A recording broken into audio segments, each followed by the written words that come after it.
Ebenezer, Ebenezer. Sampai di sini Tuhan menolong.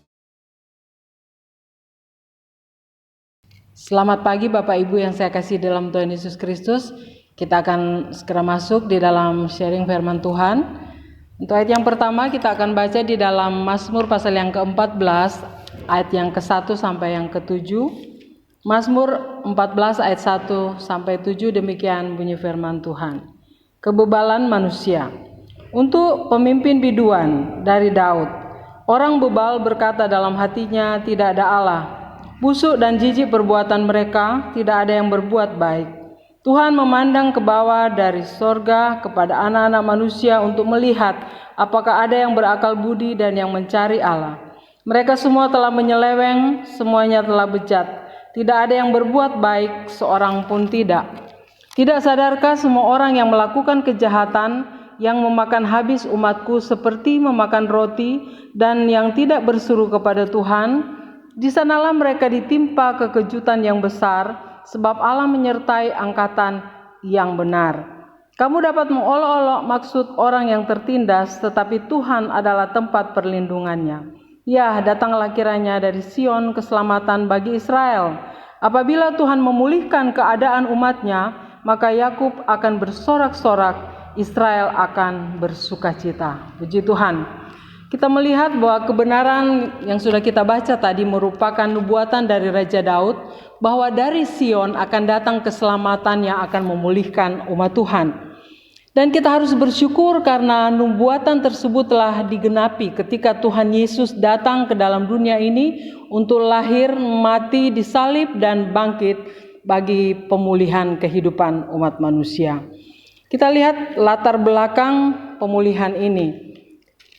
Munculnya pemulihan ini adalah diawali dengan keadaan yang baik atau berlaku untuk segala perkara. Kemudian keadaan yang baik tersebut menjadi rusak atau menjadi tidak baik, dan kemudian dipulihkan kembali menjadi baik. Kebenaran ini dinyatakan oleh Raja Daud dalam pasal ini yang dapat kita akan lihat menjadi dua bagian saja yang akan kita bahas pada saat ini. Yang pertama, ayat 1 sampai yang ketiga di dalam pembacaan kita ini, di dalam Mazmur 14 ayat 1 sampai yang ketiga, perbuatan yang tidak baik, busuk dan jijik. Kita lihat di situ ada perbuatan yang tidak baik, busuk dan jijik. Nah, Bapak Ibu, saudara-saudari yang saya kasihi, kebenaran ini terjadi karena pada saat itu kehidupan bangsa Israel di dalam keadaan yang tidak baik. Perbuatan mereka busuk dan jijik dan tidak menyenangkan hati Tuhan. Dan kebenaran ini juga berlaku bagi kita, Israel rohani pada akhir zaman ini, bahwa sesungguhnya perbuatan manusia itu tidak baik, sekalipun bagi ukuran manusia itu baik, tetapi perbuatan manusia itu busuk dan jijik di hadapan Allah. Kita lihat kejahatan di sana sini sementara terjadi, yang dulu sudah terjadi, bahkan yang belum pernah terjadi, itu terjadi pada hari-hari ini yang kadang-kadang kita merasa takut, kadang-kadang membuat kita kaget, kenapa perkara ini harus terjadi. Tapi itu kalau kita mempelajari firman Tuhan dan di dalam topik kita pada saat ini, bahwa pada zaman keadaan bangsa Israel pun sebagai umat pilihan Tuhan, perkara ini sudah pernah terjadi dan dilakukan oleh bangsa Israel, yaitu keadaan yang tidak baik, busuk dan jijik di hadapan Tuhan. Kita akan lihat di dalam suatu ayat yang sudah sering kali kita baca di dalam Yesaya pasal 64. Yesaya 64 ayat yang ke-6. Yesaya 64 ayat yang ke-6. Demikian bunyi firman Tuhan. Demikianlah kami sekalian seperti seorang najis, dan segala kesalehan kami seperti kain kotor. Kami sekalian menjadi layu seperti daun, dan kami lenyap oleh kejahatan kami seperti daun dilenyapkan oleh angin. Dan di sini Yesaya telah mencatat bahwa di hadapan Tuhan semua perbuatan baik kita itu seperti kain kotor atau seperti kain gombal, ya. Yang busuk, yang menjijikkan bagi Tuhan. Nah, itulah faktanya, itulah kebenarannya. Dan seringkali kita tidak menyadari karena kita hidup dan kita merasa bahwa kebenaran kita sebagai kebenaran manusia, apa yang kita lakukan itu sudah benar. Tapi belum tentu di hadapan Allah kebenaran kita, kebenaran sebagai manusia itu benar di hadapan Allah. Nah, kita akan melihat bagian yang kedua, kita kembali kepada ayat mas kita tadi di dalam Mazmur pasal yang ke-14 tadi. Kita akan lihat bagian yang kedua di dalam ayat yang keempat. Tidak sadarkah semua orang yang melakukan kejahatan yang memakan habis umatku seperti memakan roti dan yang tidak berseru kepada Tuhan? Ada kalimat di situ, tidak sadarkah semua orang yang melakukan kejahatan? Ini seperti sebuah pertanyaan atau seperti suatu penegasan bahwa sebenarnya perbuatan yang tidak baik itu didasari dari tidak adanya kesadaran. Seringkali kita melakukan, kita merasa, oh itu sah-sah saja. Tetapi belum tentu di hadapan Tuhan itu baik. Dan perbuatan yang tidak baik atau perbuatan yang jahat itu pada dasarnya dilakukan dengan tidak adanya kesadaran. Wah, bahaya sekali saudara ya kalau kita melakukan sesuatu dan kita tidak tahu bahwa itu di hadapan Tuhan itu tidak benar, dan kita tidak bahkan menyadarinya bahwa perbuatan yang kita lakukan itu adalah suatu perbuatan yang jahat, dan sehingga Allah memalingkan wajah, Allah merasa jijik dengan apa yang kita lakukan. Nah saudara, Rasul Paulus memberikan lagi suatu penegasan di dalam Roma pasal yang ketiga. Kita lihat Roma pasal yang ketiga ayat 10 sampai 18, di sini agak panjang. Roma pasal 3 ayat 10 kita lihat. Seperti ada tertulis, tidak ada yang benar seorang pun tidak. Tidak ada seorang pun yang berakal budi, tidak ada seorang pun yang mencari Allah. Semua orang telah menyeleweng, mereka semua tidak berguna. Tidak ada yang berbuat baik, seorang pun tidak. Kerongkongan mereka seperti kubur yang ternganga, lidah mereka merayu-rayu, bibir mereka mengandung bisa. Mulut mereka penuh dengan sumpah serapa, kaki mereka cepat untuk menumpahkan darah. Keruntuhan dan kebinasaan mereka tinggalkan di jalan mereka, dan jalan damai tidak mereka kenal. Rasa takut kepada Allah tidak ada pada orang itu. Wah, sangat mengerikan saudara ya.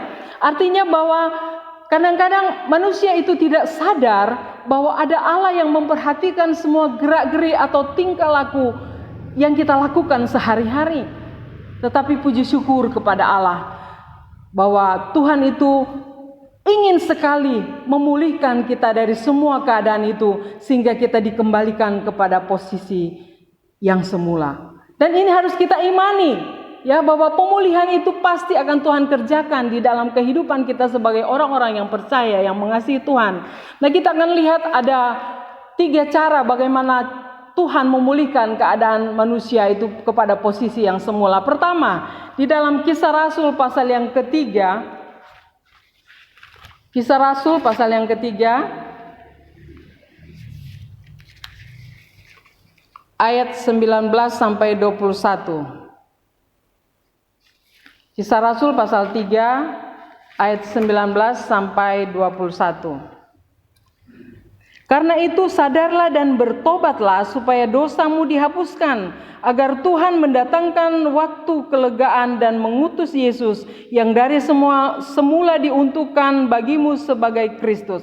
Kristus itu harus tinggal di sorga sampai waktu pemulihan segala sesuatu, seperti yang difirmankan Tuhan dengan perantaran nabi-nabinya yang kudus di zaman dahulu. Puji Tuhan, hanya melalui salib Yesus kita dibenarkan oleh Tuhan. Sekarang yang kita lihat, yang dilihat oleh Allah di dalam kehidupan kita adalah salib Yesus yang telah mati bagi kita, bukan karena kebaikan kita, bukan karena baiknya kita melakukan hal-hal yang berkenan di hadapan Tuhan. Dan sekarang Tuhan Yesus ada di sorga sampai semua dipulihkan di dalam segala hal. Sampai pemulihan dunia ini terjadi, Tuhan Yesus ada di sorga, dikatakan sampai pemulihan segala sesuatu.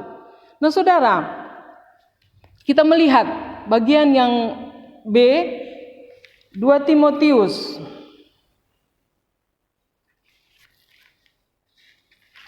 2 Timotius 3 ayat yang ke-16. 2 Timotius 3 ayat 16. Segala tulisan yang diilhamkan Allah memang bermanfaat untuk mengajar, untuk menyatakan kesalahan, untuk memperbaiki kelakuan, dan untuk mendidik orang di dalam kebenaran. Arti daripada kebenaran ini yang kita baca ini, Alkitab adalah tulisan yang difirmankan Allah, atau firman Tuhan itu adalah tulisan yang diilhamkan Allah, dan Alkitab itu bermanfaat untuk mengajar orang, mengajar manusia, untuk menyatakan kesalahan, untuk memperbaiki kelakuan, dan untuk mendidik orang di dalam kebenaran. Ketahuilah bahwa dengan kita membaca, mempelajari Alkitab, merenungkannya, maka pola hidup kita pasti akan dipulihkan oleh Tuhan Yesus. Jangan berharap saudara akan mengalami pemulihan di dalam segala sesuatu. Kalau saudara malas untuk mendengarkan firman Tuhan, saudara malas untuk membaca Alkitab, apalagi kok dilakukan dengan rutin setiap hari. Jangan berharap pemulihan itu akan terjadi. Nonsense. Pemulihan akan terjadi pada saat kita menjadikan firman Allah itu sebagai sesuatu kebutuhan yang utama di dalam kehidupan kita. Dan seperti ayat yang kita baca tadi bahwa bermanfaat untuk mengajar. Firman Tuhan bermanfaat untuk mengajar kita, saudara. Hanya firman yang dapat menyatakan di mana letak kesalahan kita. Kalau mungkin kami hamba-hamba Tuhan, kalau mungkin orang lain akan menyatakan saudara kesalahan saudara, saudara tidak akan menerima. Tetapi pada saat saudara membaca firman Tuhan dan firman itu menjadi rema, dan firman itu menegur saudara, itulah firman Tuhan sementara bekerja untuk mengajar, menyatakan kesalahan, agar supaya apa? Supaya kita memperbaiki, melakukan hal yang baik yang berkenan di hadapan Tuhan, memperbaiki kelakuan kita, memperbaiki sikap hidup kita, baik cara berpikir, berkata-kata, bertindak, dan untuk mendidik kita di dalam kebenaran. Puji Tuhan. Ketahuilah bahwa dengan kita membaca firman Tuhan, maka setiap hari pola pikir kita yang salah, kebenaran manusia itu akan dirubah sesuai sinkron dengan firman Tuhan, dan pasti pemulihan akan kita alami dan terjadi di dalam kehidupan kita. Bagian yang terakhir kita akan baca dalam ayat yang terakhir, Yohanes pasal yang ke-16 ayat yang ke-13. Yohanes pasal yang ke-16 ayat yang ke-13. Tetapi apabila ia datang, yaitu roh kebenaran, ia akan memimpin kamu ke dalam seluruh kebenaran, sebab ia tidak akan berkata-kata dari dirinya sendiri, tetapi segala sesuatu yang didengarnya, itulah yang akan dikatakannya, dan ia akan memberitakan kepadamu hal-hal yang akan datang. Puji Tuhan, Roh Kudus itu yang akan memimpin kita untuk hidup di dalam seluruh kebenaran. Roh Kudus akan membantu kita untuk hidup di dalam seluruh kebenaran Allah. Dengan kebenaran kita, dengan kekuatan kita, kita tidak mampu, saudara-saudara. Karena Roh Kudus adalah roh yang keluar dari Allah sendiri, yang mengetahui tentang segala sesuatu yang benar dari sejak awalnya. Ya, sebab itu Roh Kudus pasti berhasil untuk memulihkan kehidupan kita seperti yang Tuhan kehendaki sejak awal, yaitu mengembalikan posisi kita kepada keadaan yang semula seperti sebelum manusia jatuh di dalam dosa.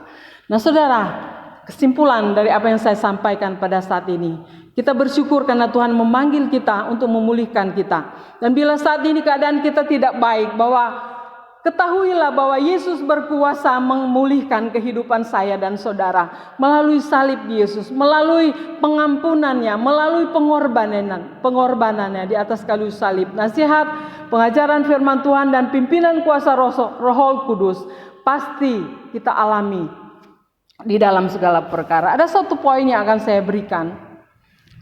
Pemulihan itu tidak akan terjadi apabila hubungan kita dengan Tuhan itu tidak beres. Pulihkan terlebih dahulu hubungan kita dengan Tuhan, dengan Bapa, maka kita akan menemukan rahasia pemulihan itu. Hubungan berbicara komunikasi. Komunikasi itu berbicara tentang doa, ya. Kita berdoa dengan cinta kepada Tuhan, bukan berdoa rutin, bukan berdoa seperti doa makan, tetapi doa yang intens, yang dilakukan setiap saat, sungguh-sungguh dengan waktu yang teratur dan sebagai prioritas utama di dalam kehidupan kita. Bukan berdoa pada saat kita butuh saja, bukan berdoa pada saat kita senggang saja, atau berdoa pada saat kita bahagia, berdoa pada saat kita di dalam keterpurukan, di dalam keadaan yang tidak bahagia. Tetapi jadikanlah itu sebagai suatu sarana, sebagai suatu hubungan engkau dengan Bapa. Hanya ada engkau dan Bapa. Dan berdoa bukan dengan waktu atau sisa-sisa tenaga, waktu yang sisa, tetapi berikanlah, prioritaskanlah itu agar supaya saudara mengalami pemulihan dengan Tuhan. Nah saudara, kalau saudara memperbaiki hubungan dengan Tuhan, maka kita akan mengalami pemulihan untuk hal-hal jasmani. Pemulihan dalam segala hal itu akan terjadi, akan menyertai, akan menyusul pada saat kita datang di hadirat Tuhan dan memulihkan keberadaan kita, hubungan kita dengan Tuhan. Mungkin selama ini hubungan kita dengan Tuhan jelek, mungkin hubungan kita dengan Tuhan hanya biasa-biasa saja, ataupun mungkin sama sekali tidak ada koneksi. Kita hanya bangun dia berangkat begitu saja. Terima kasih Tuhan, seperti doa makan tadi ya. Tidak ada suatu rasa cinta, berdoa dengan cinta. Berdoalah seperti engkau dengan Bapa, masuklah ke tempat yang dalam. Pulihkan dulu hubunganmu dengan Tuhan di dalam doa, maka pemulihan untuk hal-hal jasmani akan terjadi dan akan menyusul. Mari temukan rahasianya di tempat yang dalam. Hanya ada aku dan Tuhan, hanya ada engkau dan Tuhan. Maka engkau akan melihat hal-hal yang tersembunyi. Kedahsyatan Tuhan, keluar biasaannya Tuhan, bukan saja sebagai orang Kristen yang ada di telapak kaki saja, bukan seperti yang di dalam Yehezkiel katakan, tetapi kita masuk ke tempat yang dalam, kita akan berenang, kita akan temukan betapa indahnya hadirat Tuhan. The deep places itu. Mari saudara, kalau saudara rindu saudara dipulihkan di dalam hal-hal jasmani, pulihkan terlebih dahulu hubunganmu dengan Tuhan. Jadikan Tuhan Yesus itu sahabat. Jadikan Tuhan Yesus itu tempat curhatmu. Jangan curhat di gadget, jangan curhat di medsos. Saudara akan dibully. Tapi kalau kita datang di hadapan Tuhan, dan kita datang di dalam posisi yang benar-benar kita cinta Tuhan, kita berdoa dengan hati yang rindu dan kita memerlukan Tuhan. Percaya, pemulihan itu pasti akan terjadi di dalam kehidupan kita. Puji Tuhan. Saya tidak panjangkan kebenaran firman Tuhan pada saat ini. Mari kita berdoa. Terima kasih Tuhan untuk kebenaran firman Tuhan yang sudah kami terima pada saat ini. Kami yakin pemulihan sementara Tuhan kerjakan di dalam kehidupan kami. Dan terlebih dahulu Engkau rindu agar supaya kami memulihkan hubungan kami dengan Engkau. Kami mau masuk ke tempat yang dalam, yang hanya ada kami, hanya ada aku dan Engkau ya Tuhan. Sehingga kami dapat menemukan pribadi-Mu. Kami dapat merasakan kehangatan cinta-Mu. Mari Roh Kudus tolong kami. Sehingga kami dapat mengalami kedahsyatan kuasa Tuhan.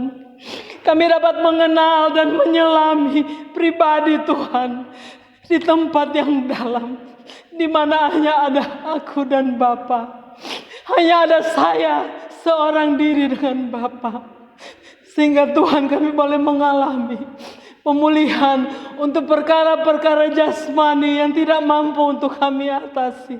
Tolong kami Tuhan, tarik dan bawa kami Tuhan ke tempat yang dalam, sehingga kami dapat melihat pemulihan Engkau kerjakan dari dalam dan keluar, di dalam pribadi kami, di dalam rumah tangga kami, di dalam pelayanan kami, bahkan di sekitar kami, bahkan bangsa ini. Pulihkanlah ya Tuhan, sehingga kami boleh melihat dan mengalami bahwa sungguh Engkau luar biasa dan dahsyat. Kami boleh melihat lagi hal-hal yang dahsyat yang Tuhan hanya kerjakan dan hanya Tuhan perlihatkan kepada orang-orang yang mau masuk, yang mau membayar harga untuk masuk ke tempat yang dalam. Terima kasih Tuhan. Meteraikan Roh Kudus, meteraikanlah dengan kuasa-Mu sehingga kami mampu untuk melakukannya. Dan pada saat kami mulai keluar dari tempat yang dalam itu, firman-Mu menjadi rema, mengiang-iang di dalam telinga kami, dan kami dapat kembali kepada posisi kami, memperbaiki hubungan kami dengan Engkau, dan sehingga kami dapat melihat pemulihan terjadi di dalam segala perkara. Semua untuk hormat kemuliaan nama Tuhan saja. Terima kasih Tuhan. Kita terima berkat Tuhan. Kekasih-kekasihku, kembalilah ke rumah masing-masing dengan berkat daripada Allah Bapa, penghentaran penghiburan daripada Allah Roh Kudus, menyertai kita semua mulai saat ini sampai selama-lamanya. Kasih sayang daripada Tuhan Yesus Kristus dan Allah Bapa yang akan menyertai, melindungi, memberkati, menyinari wajah-Mu di dalam kehidupan kami, mulai hari ini, besok, dan sampai selama-lamanya. Kami akhiri pemberitaan firman Tuhan dengan penuh syukur. Haleluya. Amin. Tuhan Yesus memberkati.